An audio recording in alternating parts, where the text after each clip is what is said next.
Hello, I'm Nutan Limaye.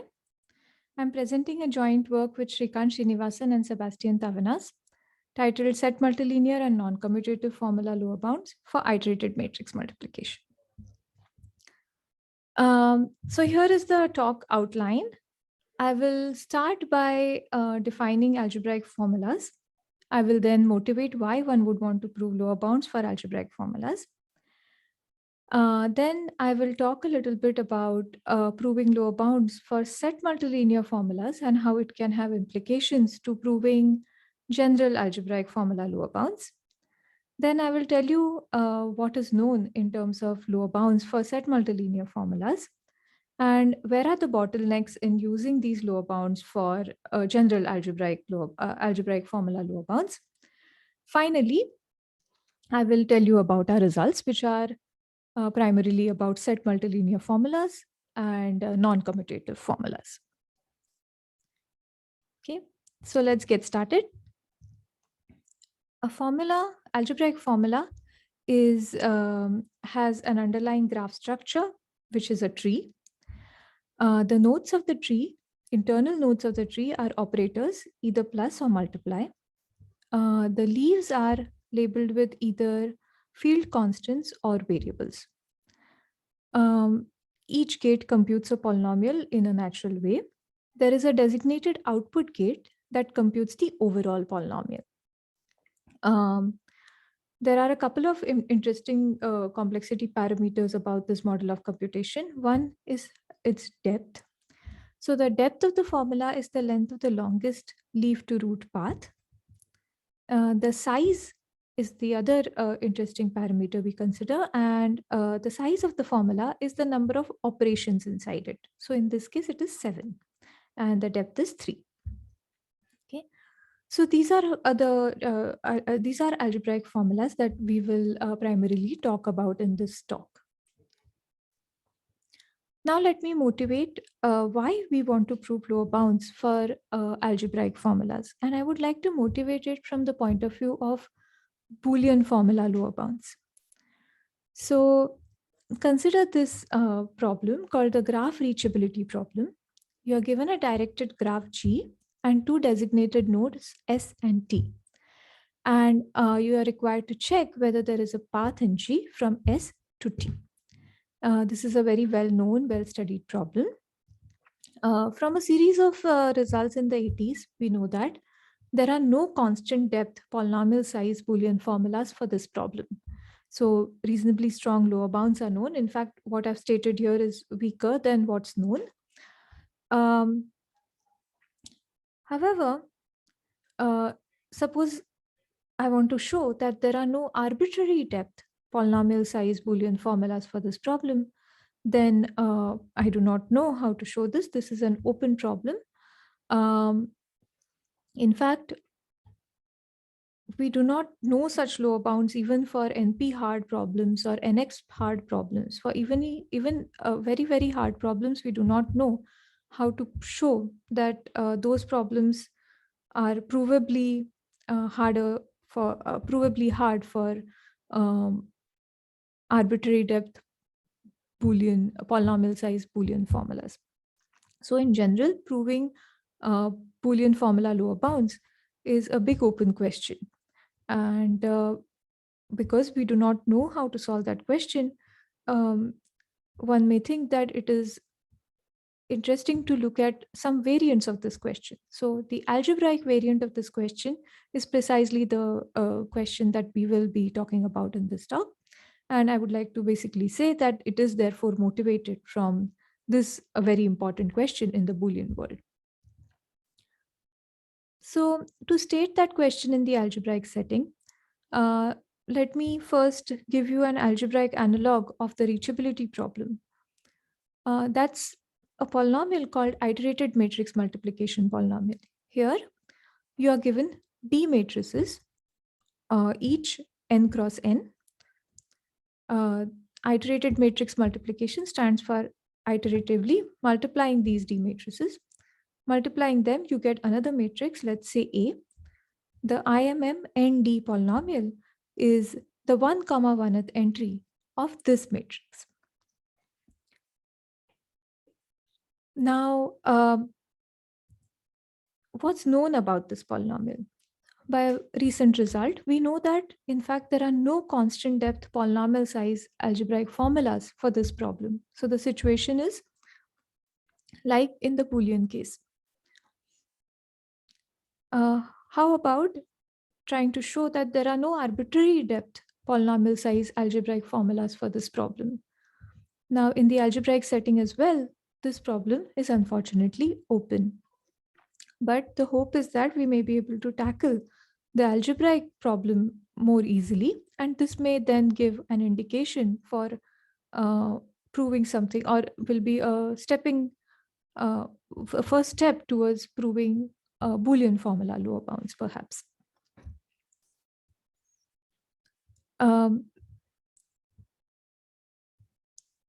IMM polynomial has certain interesting properties. For instance, if you look at any monomial in this polynomial, it's not very difficult to see that it uses exactly one variable per matrix. And if I think of these matrices also as sets of variables, then what this is saying is that all monomials use exactly one variable per set. In fact, such polynomials have a name. They are called set-multilinear polynomials. And correspondingly, the model of computation for such polynomials, in this case formula, are called set-multilinear formulas. So a formula is called set-multilinear formula if each gate in it computes a set-multilinear polynomial over a subset of x1 to xt. Right. So IMM polynomial, for which we would like to show algebraic formula lower bounds, is a set-multilinear polynomial, and therefore one may first, as a step towards proving general formula lower bounds, may want to prove set-multilinear formula lower bounds. It may be perhaps easier to prove such lower bounds because the model is more restrictive.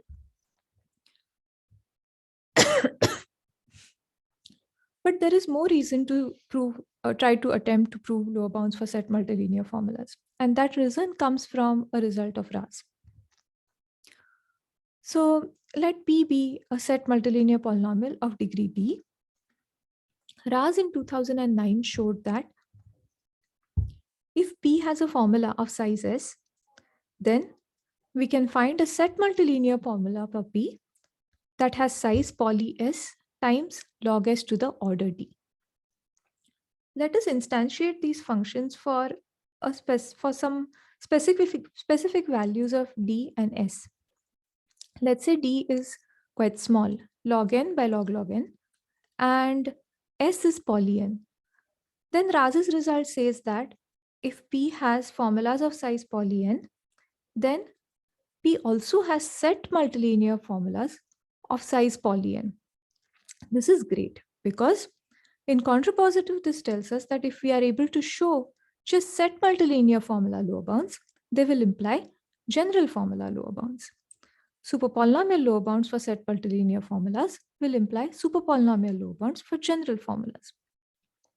So Raz's escalation allows us to salvage general formula lower bounds just from set multilinear formula lower bounds, as long as the degree of the hard polynomial is small.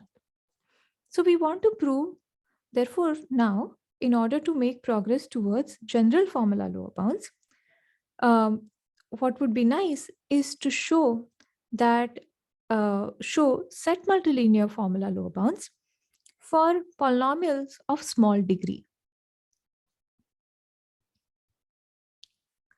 So let us now try to see what is known in terms of set multilinear formula lower bounds. This question of proving set multilinear formula lower bounds was motivated thanks to this result of RAS, which is from 2009. And since then, there have been really strong attempts to prove set multilinear formula lower bounds. So RAS himself in 2009 gave first very strong lower bound for this model of computation. He showed that any set multilinear formula computing the determinant polynomial requires n to the omega log n size. So this achieves indeed the kind of lower bound we want to prove. This is great. But determinant is not a low degree polynomial. Degree of the determinant is like square root n, whereas we would like the hard polynomial to have degree something like log n by log n. In 2012, Dweer, Malo, Perifel, and Yehudev also proved a strong set-multilinear formula lower bound for another polynomial. Let's call it Pn. For that polynomial, again, they were able to recover n to the omega log n lower bound, which is again great. But unfortunately, Pn also does not have low degree.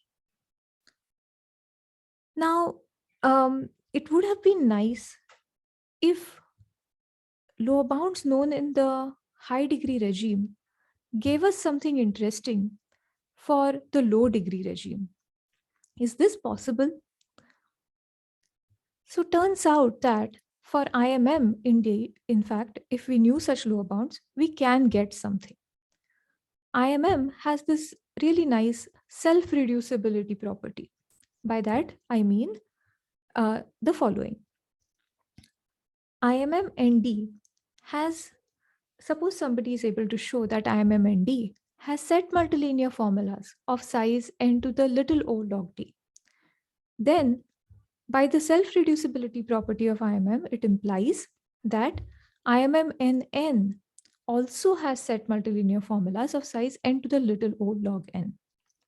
Now, again, in contrapositive, this means that if we are able to obtain n to the omega log n type lower bounds for IMM NN, then they will give us n to the omega log d lower bounds for IMM ND for d smaller than n. And this will be great. This combined with Raz's escalation result will then give us general formula lower bounds when invoked for d equal to log n by log n. So now, also actually proving this lower bound will be quite gratifying because we have a matching upper bound for IMM ND as well.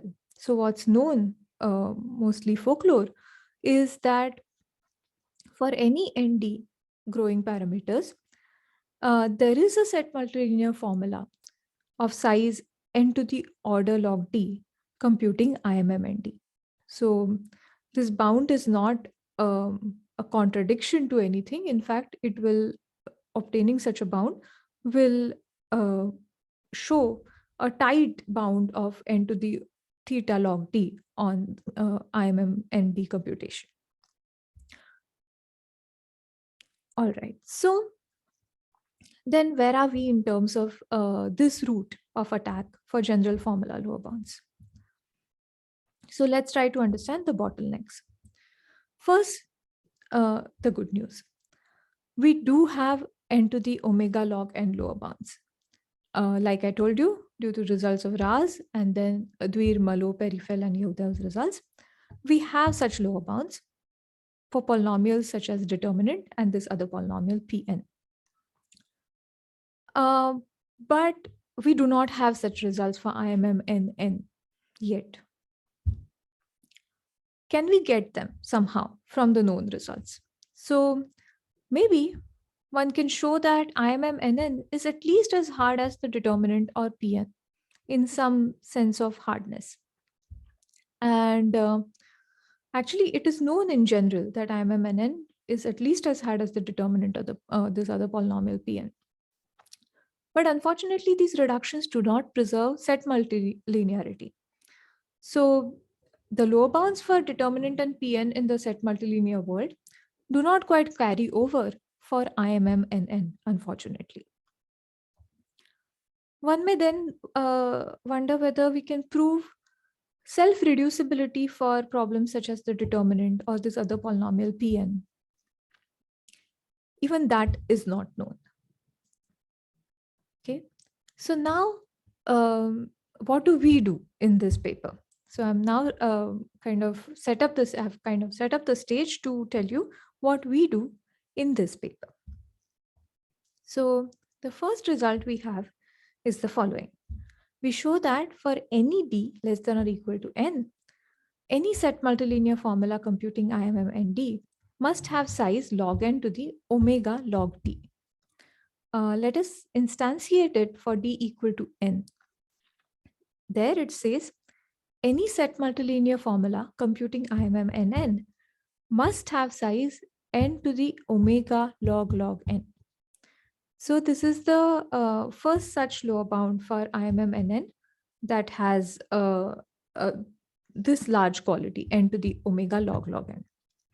As I told you earlier, if we can improve this to n to the omega log n, so log n in the exponent instead of log n, then we will get general formula lower bounds from here. So we believe that this result is a step towards such a lower bound. We also have an implication for non-commutative formulas from our result. So a non-commutative formula is an algebraic formula over a set of variables that may not commute. For example, xy may not be equal to yx. There is an efficient conversion from homogeneous non-commutative formulas to set multilinear non-commutative formulas. The conversion for us is not important for the sake of this talk, but it's folklore. As a result of this connection, we can show that any homogeneous non-commutative formula computing IMM and n must have size n to the omega log n. So exactly the same lower bound can be recovered for this other model of computation called homogeneous non-commutative formulas. A little bit about this class. So here is a picture of complexity class containments in the algebraic setting. You may be familiar with Boolean complexity classes and their containments. Over here, the smallest ellipse is supposed to indicate a class that is contained in the next ellipse, and so on. The innermost ellipse indicates all the polynomials computable by formulas of polynomial size. So this is the class that we have been talking about in this discussion. It's not important for the sake of this talk what these classes are, but the fact that they have this containment relationship. Showing the strictness of these containments for any pair of these is an open question. So just like the P versus NP question in the Boolean world, there is an algebraic variant of that question called the VP versus VNP question, which asks for separating the outermost ellipse from the second one, from the next contained in it.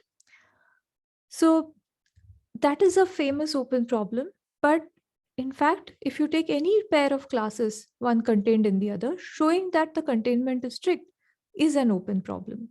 No containment is known to be strict. But that's in the general setting. However, if you restrict your vision to some specific models of computation, then there are some separations known. Most relevant one for this talk is the non-commutative setting. In the non-commutative setting, this class, which I'm calling VBP, is known to be separate from VP. This is a result by Nisan from 1995. In the same paper, Nisan asked, can we separate the two innermost classes, VF from VBP? This is an open question and we do not know how to handle it. But recall that we had a result on the previous slide which stated that any homogeneous non-commutative formula computing IMM and n must have size n to the omega log n.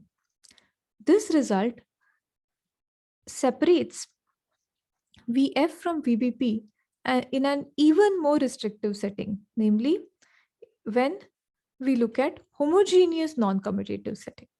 We would have liked to separate them in the non-commutative setting, That's not known yet, but we are able to separate them in the homogeneous non-commutative setting due to the result mentioned on the previous slide and also mentioned here. So this was another, this is a little more about that second result I told you about.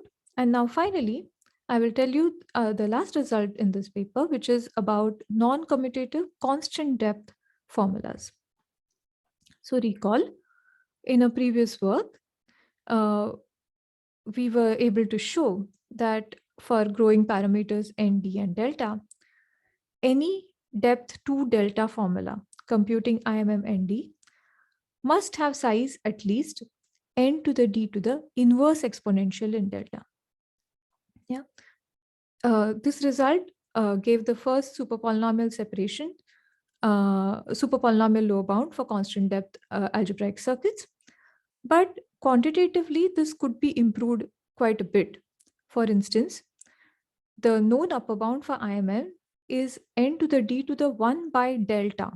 So we would hope to improve this lower bound to match its upper bound. We are far from doing that yet. But in our result in this paper, we were able to achieve something somewhat better result than this lower bound, but in a restrictive setting, in the restrictive non-commutative setting. So more precisely, for n, d, and delta growing parameters, we were able to show that any depth 2 delta non-commutative formula computing IMM and d must have size at least n to the omega d to the 1 by delta by exponential in delta. So the ideal thing would have been n to the omega d to the 1 by delta.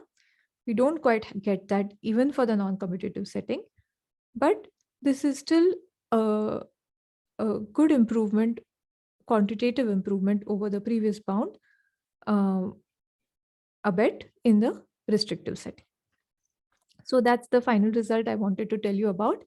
And thank you for listening. If you have any questions, please email them to me.